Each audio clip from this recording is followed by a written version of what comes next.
Chapter 1: The Signature Beneath the Cake Box. The first time my family gave my bakery to my sister, my mother hid the transfer papers beneath a pink cake box. "Sign before the buttercream melts," my mother, Denise Vale, said. My younger sister, Brielle Vale, stood beside her wearing a white blazer too clean for a working kitchen. Gold letters had already been embroidered over her heart: Owner, Juniper Vale Bakery. I should have read every page. Instead, I saw the cake, my father's nervous smile, and the line my mother had used whenever Brielle needed what I had. "A family recipe has no single owner." I signed.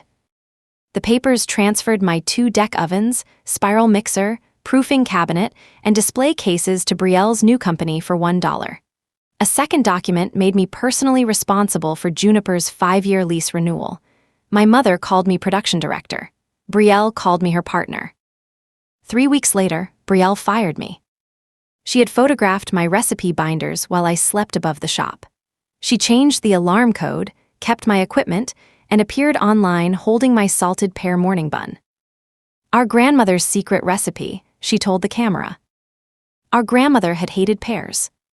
Without me, Juniper's quality collapsed. Suppliers stopped extending credit. Prepaid cakes went undelivered, yet my signature remained on the lease, so every notice came to me. When the bakery closed the following spring, my equipment was sold toward the debt, and customers still posted that Nora Vale had taken their money and disappeared. I worked nights in a grocery bakery until my hands went numb from sheet pans.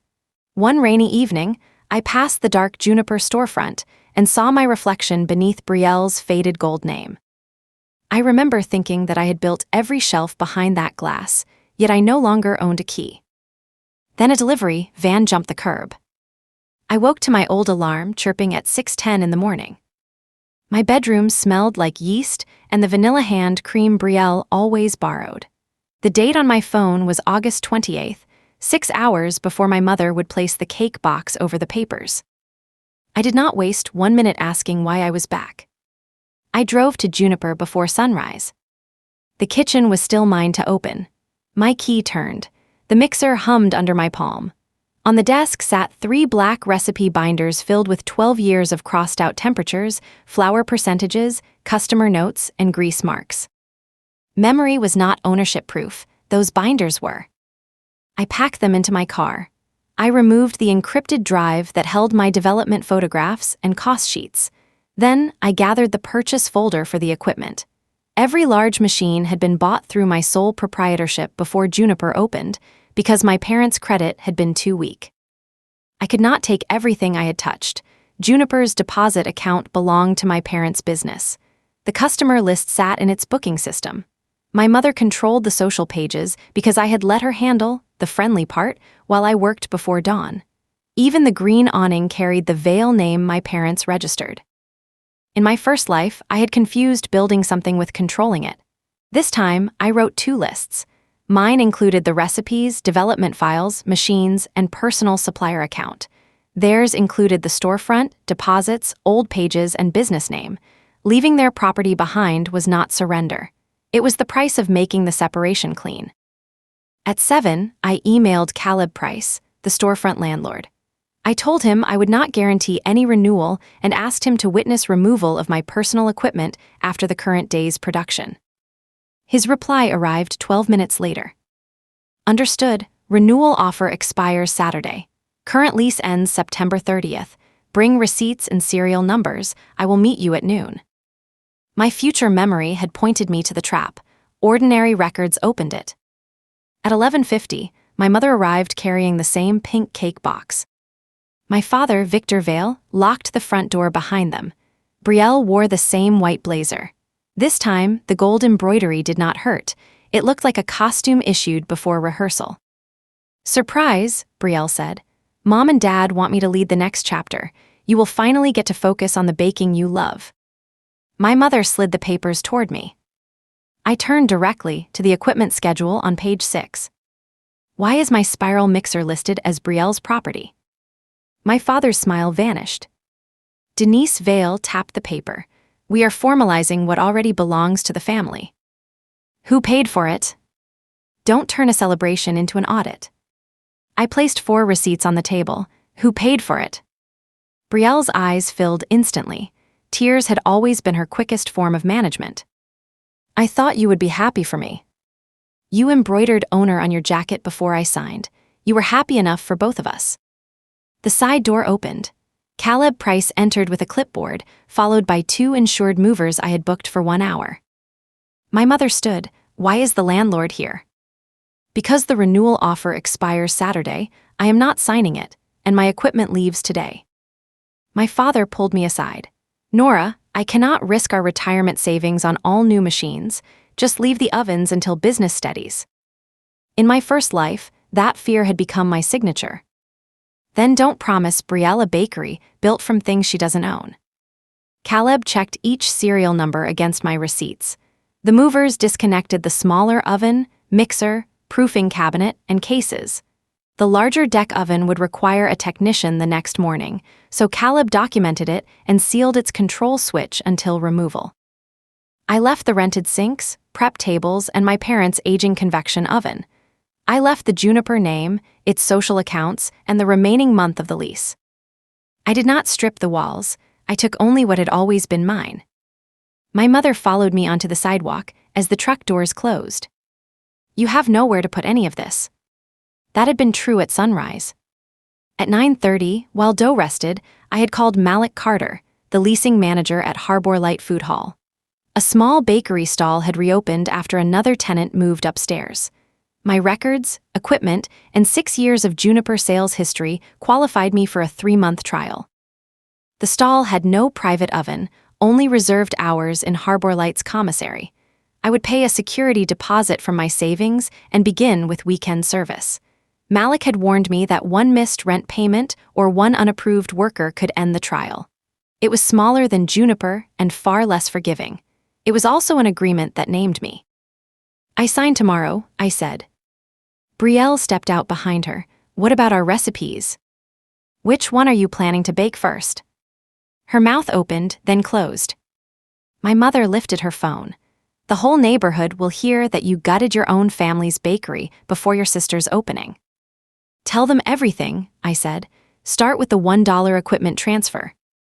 For the first time, Denise Vale looked past me at the empty spaces behind the glass. She had given my bakery to her golden child. Now Brielle had 3 days to prove there had ever been a baker inside her blazer. Chapter 2, A Bakery Without My Hands.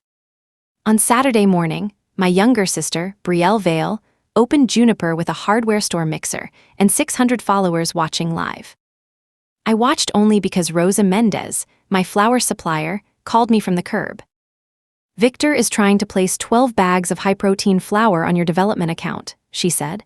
Did you authorize it? No, Juniper's purchases go on Juniper's account, and I am no longer responsible for them. Rosa exhaled.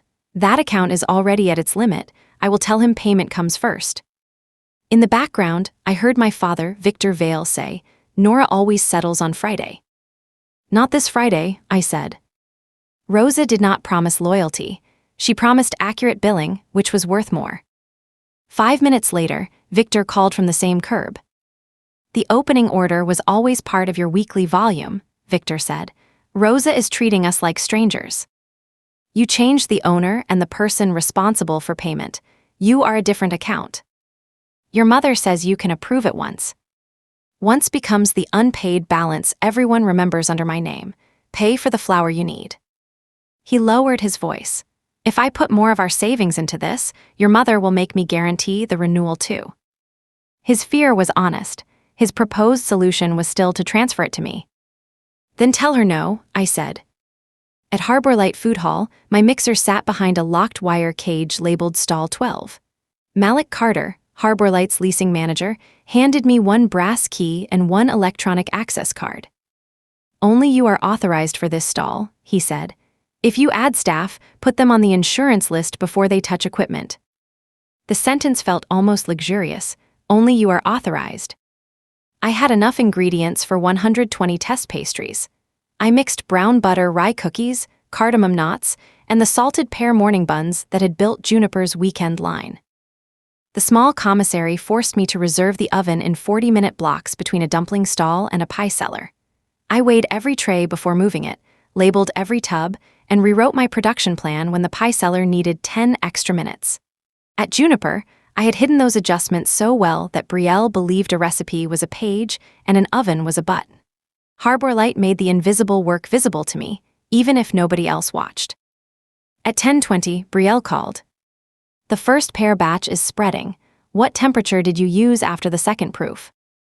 Behind her voice, metal clanged and my mother, Denise Vale, snapped at someone to lower the live stream music. "You said they were family recipes," I replied. "Ask the family." "You want us to fail." "I wanted you not to take my equipment and call it a gift. Those are different things."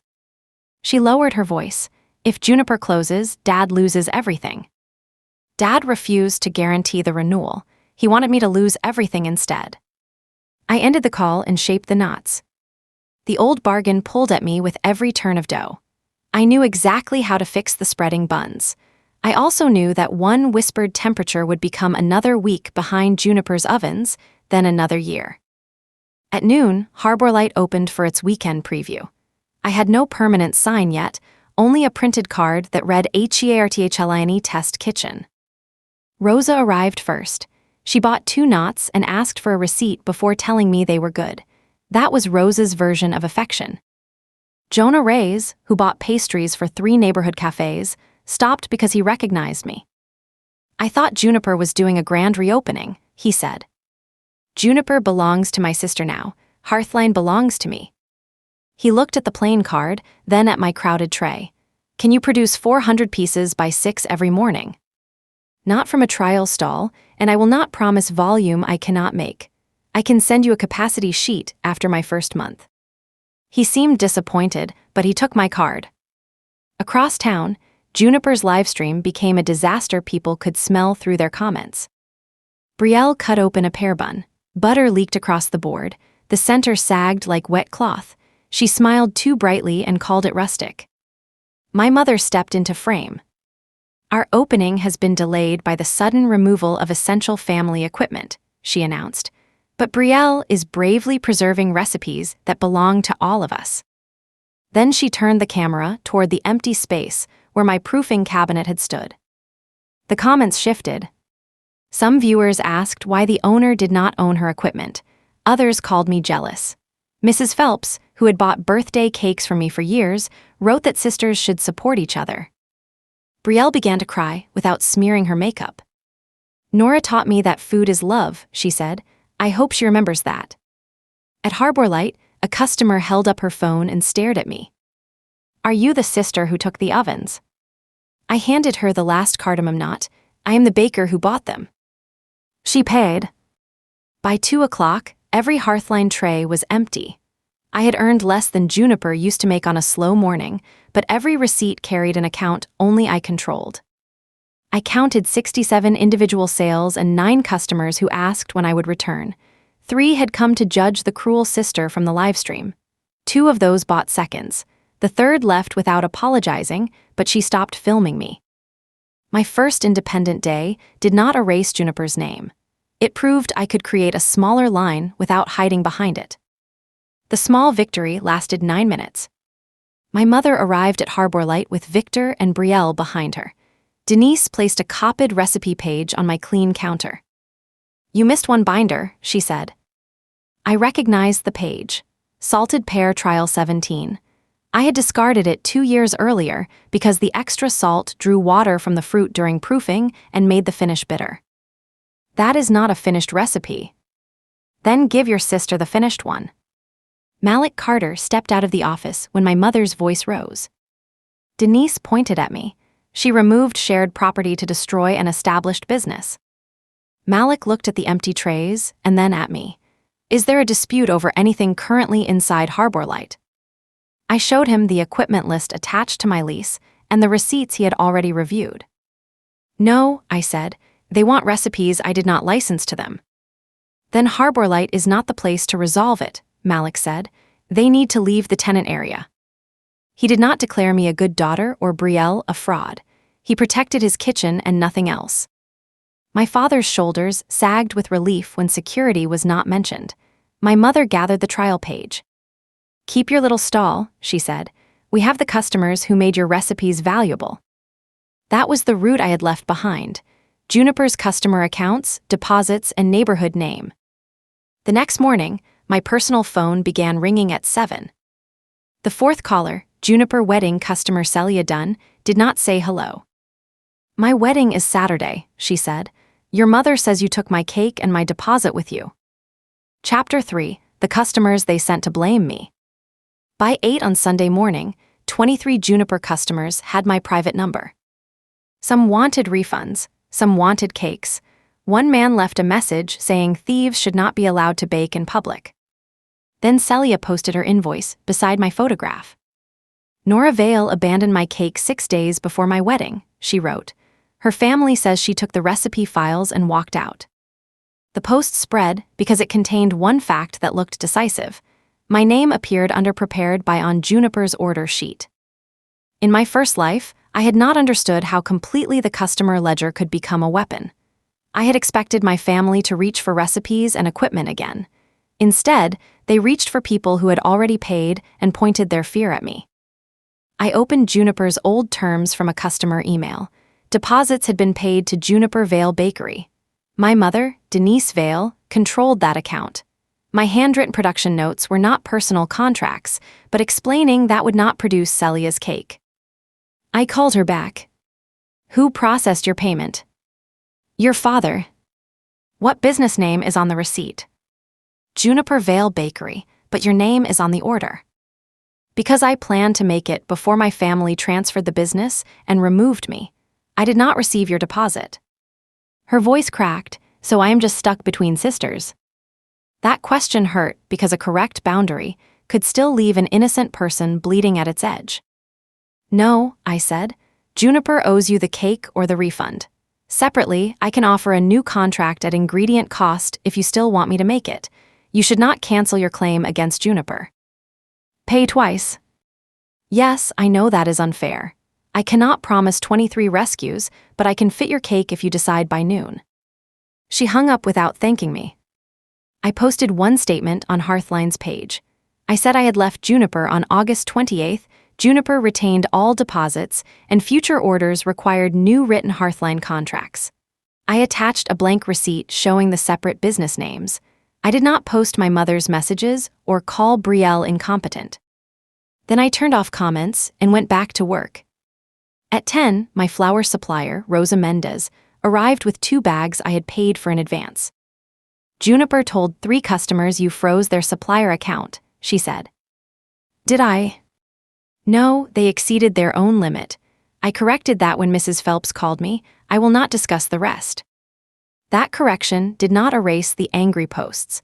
It did stop my family from turning its unpaid bill into my sabotage. Celia called at 11:47. "Send the new contract." Her cake was 3 tiers of pear, rosemary, and brown butter for 110 guests. It normally required 3 days. I had 6 days, but I also needed to prepare 200 samples for Harbor Light's tenant preview. My old instinct said I could do both if I simply did not sleep. Instead, I called Harbor Light leasing manager Malik Carter and reduced my preview menu from 4 items to 2. That cost me the chance to show range, but it protected both commitments. I also accepted only 2 other rescue orders: Mrs. Phelps's birthday cake and a retirement tart for a customer whose event could not move. Everyone else received Juniper's contact information and a clear refusal. My mother, Denise Vale, called me cruel in a video filmed beside Juniper's half-empty case. "A family recipe has no single owner," Denise said, "but Nora is charging our customers twice to taste what they already paid for." My younger sister, Brielle Vale, held up a neat tray of pear buns. The camera was too far away to show their damp centers. "I forgive my sister," she said. "I just want her to stop taking from the bakery that raised her." That afternoon, she posted cropped footage of me testing pear buns in Juniper's kitchen 4 years earlier. The caption read, "Family kitchen, family ingredients, family recipe." The footage did not show the sacks in the corner, marked with my personal Mendez development account. It did show me teaching Brielle to fold dough. For 1 hour, I wanted to upload every receipt I had and make strangers count flour bags. Rosa stopped me. Records persuade the person deciding something, she said. A comment section is deciding nothing. So I sent the development receipts, dated test sheets, and full photographs to myself in one organized file. I kept baking. On Saturday morning, I delivered Celia's cake to a brick courtyard strung with white lights. She met me at the service entrance in her robe. Juniper sent a replacement too, she said. On the table sat Brielle's version. Its bottom tier leaned. The rosemary sprigs were dusty with raw sugar, and the pear filling had seeped into the cardboard. My mother had not refunded Celia. She had sent the cake to prevent a public correction. Brielle swept into the courtyard, wearing her owner blazer. You did not need to poach our bride, she told me. Celia held up both receipts. Juniper took my first deposit. Hearthline charged me separately after your mother said Nora had the order. Which part did she poach? Brielle looked at the 2 cakes and chose performance. Nora knew I was still learning. She could have helped instead of humiliating me. I set my delivery box down. Who told a paying bride that I had her money? Mom was trying to keep everyone calm. Who benefited when they called me instead of demanding refunds from Juniper? Celia's expression changed first. She photographed both receipts, both cakes, and my signed delivery confirmation. Her correction that afternoon did not call me a saint. It said she had blamed the wrong business and Juniper still owed her a deposit. Mrs. Phelps added that Mendez Milling had corrected the supplier story. Cafe buyer Jonah Reyes asked beneath the post whether Hearthline would be taking wholesale meetings after its trial month. The crowd did not turn all at once. Some people still believed recipes made under Juniper's roof belonged to Juniper. Others only cared that my cake stood straight. But the direction had changed. That night, Brielle posted one new accusation. Nora did not only steal our recipes, she wrote. She is opening another Vale bakery to confuse our customers. On Monday morning, Malik called. Your stall is safe, he said. Your proposed sign is not. We received a brand confusion complaint. My family had lost my labor, my tools, my supplier account, and the customers they sent to punish me. So they reached for the one thing I had never imagined leaving them. My own name. Chapter 4, I left them the family name. The sign leaned against Harbor Light's office wall. HERTHLINE BYNORA Vale, painted in cream letters on dark green wood. Malik Carter, Harbor Light's leasing manager, placed the complaint from my mother, Denise Vale, beside it. I am not deciding who owns recipes or surnames, he said. Harbor Light promised distinct tenant brands. Juniper already trades nearby with Vale in its name. Until the signs are clearly different, I cannot hang this one. Can my stall still open? Yes, your lease is valid. Submit a distinct sign by Friday. That was the whole institutional consequence. No hearing, no declaration that my mother was right, just 3 days and a bare wall. I could have fought over every letter. I had used my own name honestly, but a fight would delay the opening and keep Juniper attached to every customer who searched for me. The choice was not painless. My 6 years of reviews lived under searches for Nora Vale and Juniper Vale. Vendors recognized the surname. Brides remembered it from cake boxes. Removing it meant beginning with fewer shortcuts to trust while my family kept the visible history I had earned. I imagined my mother calling the change an admission. I imagined my younger sister, Brielle Vale, smiling beneath the old green awning. Then I looked through the office glass at stall 12, where every shelf was empty enough for a new label. Change it to Hearthline, I said. Malik studied me, only Hearthline. Only mine. Malik turned the sign face down and opened the tenant file. Then, I need a revised insurance certificate and payment label by Thursday. The lease itself does not change. I wrote the 3 tasks in my notebook. A practical path forward felt better than winning an argument that could consume opening week. My mother withdrew nothing. She invited me to Juniper that evening for what she called a private settlement. The old storefront had been cleaned for photographs. Rental display cases replaced mine, and Brielle's gold name covered the front window. My father, Victor Vale, stood beside the counter holding grandmother Elise's maple rolling pin. I had learned to shape biscuit dough with that pin when I was 8. My grandmother had left it to me, but after I moved out in my first life, my mother said it belonged with the family bakery. Victor held it toward me. "This should be yours." For one dangerous second, I was a child being invited back into the warm kitchen. Then Denise placed another contract on the counter. "Sign a license recognizing the recipes as jointly developed family property," she said. "You become Juniper's production director. Brielle remains owner and public lead. We withdraw the Harbor Light complaint and announce both businesses as partners." "What does production director pay?" My mother frowned. "We are discussing ownership." "No, you are discussing my labor without a wage, and your ownership without my consent." "Exactly, what do I own?" Brielle crossed her arms. "You own Hearthline, I own Juniper, the recipes connect us." "And who works Juniper's 4 in the morning shift?"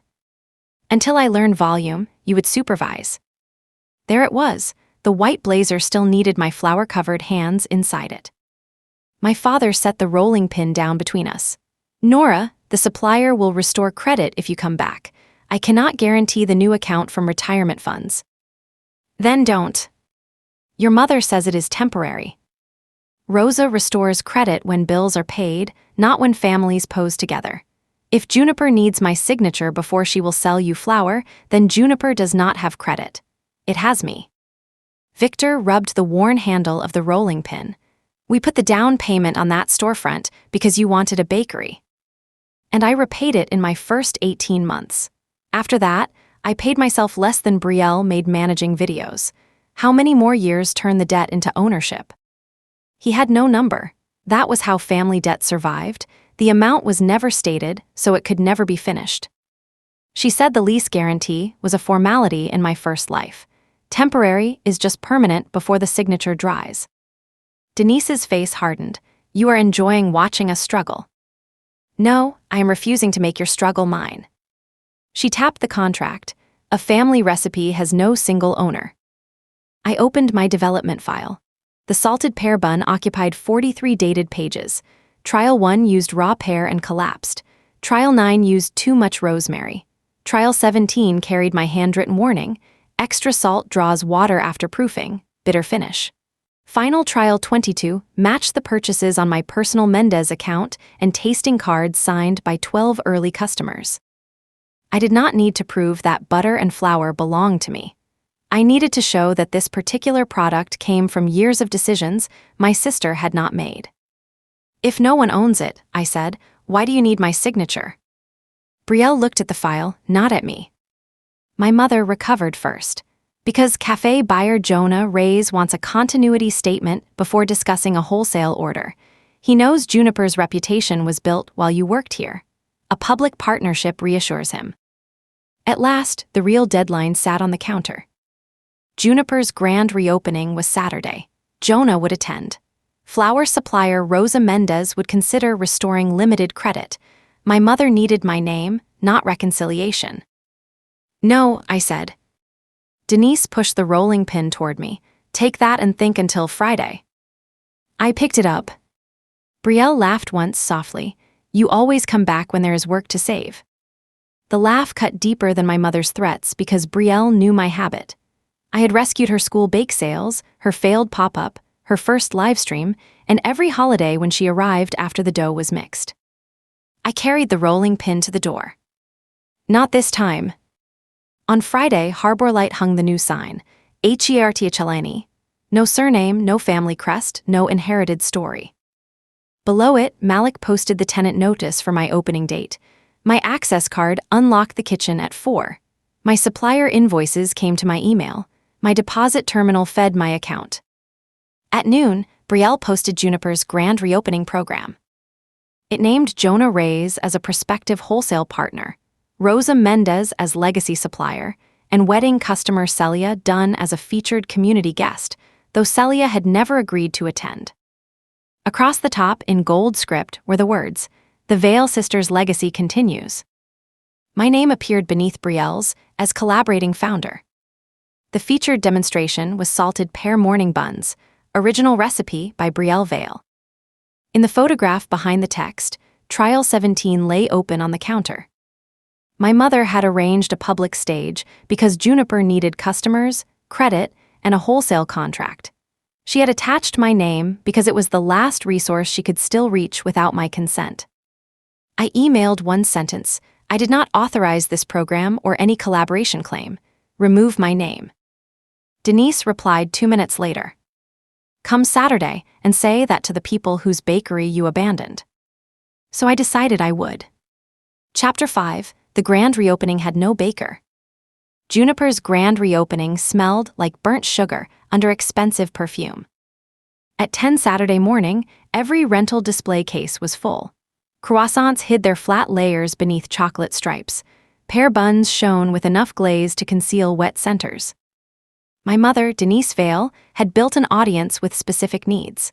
Flour supplier Rosa Mendez wanted payment and a safe credit decision. Cafe buyer Jonah Reyes wanted a dependable supplier. Wedding customer Celia Dunn wanted her original deposit returned. Neighborhood customers wanted to know whether Juniper still deserved its name. Denise wanted them all to see 2 obedient daughters. When I entered, she caught my hand before the photographer could miss it.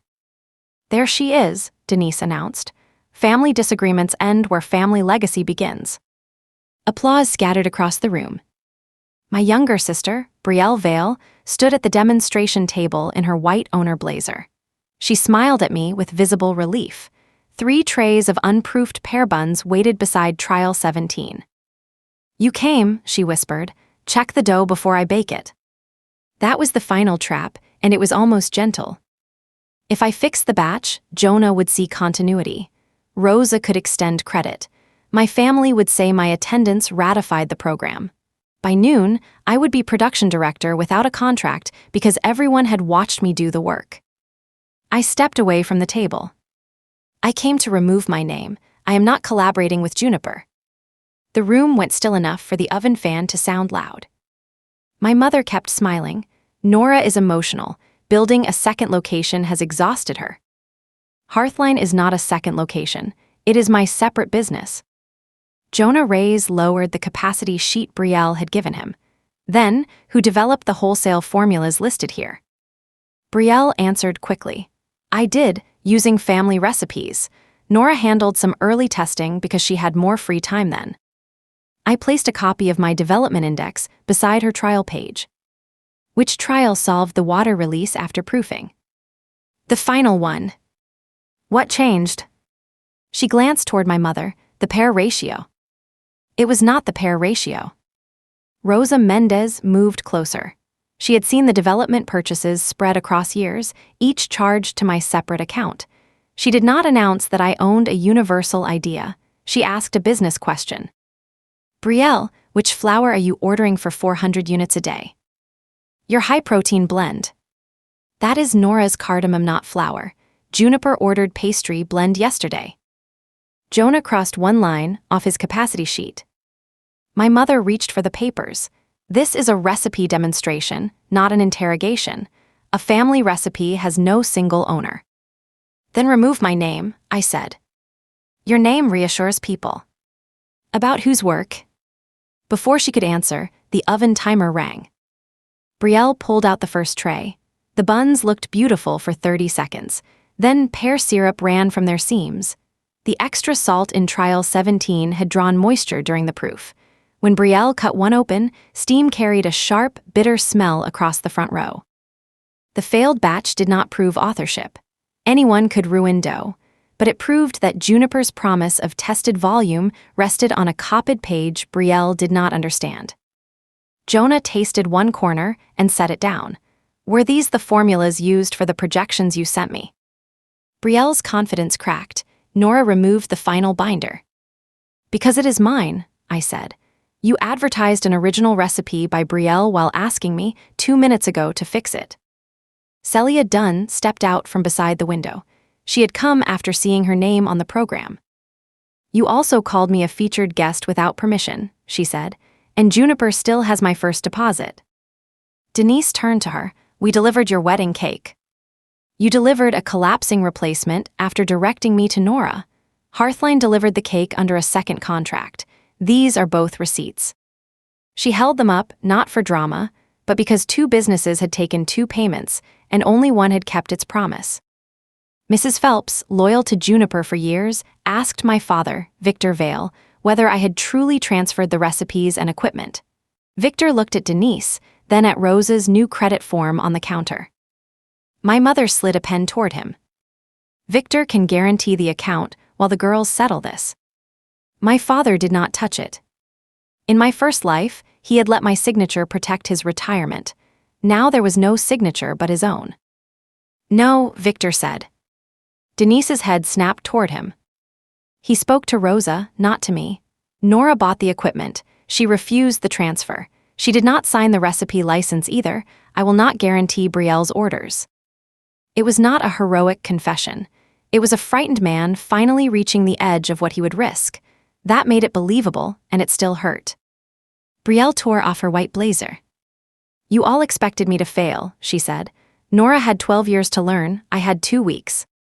You had 2 weeks because you accepted ownership before asking what the work required, I said. Her eyes filled. This time the tears were real. You could teach me. I could, but you are asking me to disappear into your success again. My mother tried one final bargain. 1 month, help through the wholesale launch, and we will put both names on everything. You put my name on this program without permission. More access is not an apology. I took a black marker from the counter and crossed my name off the display copy.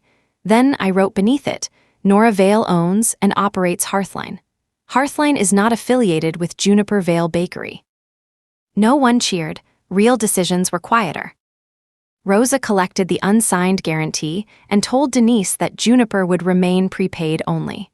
Jonah withdrew the wholesale proposal because the demonstrated formulas and staffing plan did not support the promised volume. Celia handed Victor a written demand for her deposit. Mrs. Phelps left with no cake at all. My mother had created the reopening to convert my reputation into credit and contracts. My refusal removed the last thing holding those promises together. Juniper stayed open for 12 more days. Brielle stopped live streaming after the 3rd day. Caleb confirmed that the storefront would close September 30th because no renewal had been signed. They sold the rental cases, paid part of the customer refunds, and moved the remaining orders to another bakery with each customer's consent. Victor returned my old bench scraper in a paper bag. I did not give him a key.